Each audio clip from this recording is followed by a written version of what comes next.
আসসালামু আলাইকুম রহমতুল্লাহ।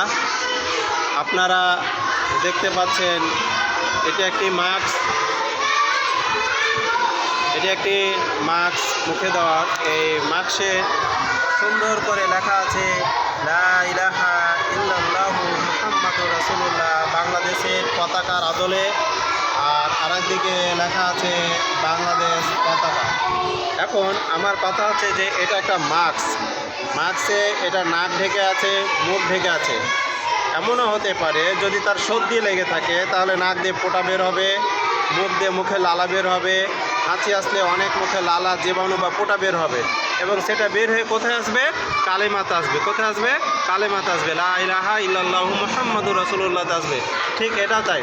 তো এই যে মাস্কটাতে বাংলাদেশের পতাকা, তার উপরে কালিমা লেখা, সেই মাস্কটা তো নাকে বের হচ্ছে, মুখে বের হচ্ছে। নাক থেকে পোটা বের হতেও পারে, মুখে লালা বের হতে পারে, এবং সেটা একবারে সরাসরি কালেমাকে অপবিত্র করবে।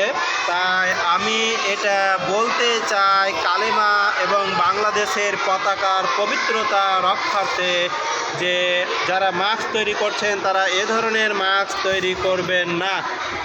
আর যারা মাস্ক ক্রয় করবেন তারাও এ ধরনের মাস্ক ক্রয় করবেন না। এ ধরনের মাস্ক ক্রয় থেকে বিরত থাকুন। কেন? আমরা কালেমাকে পবিত্র রাখবো, বাংলাদেশের পতাকাকেও পবিত্র রাখবো ইনশাআল্লাহ।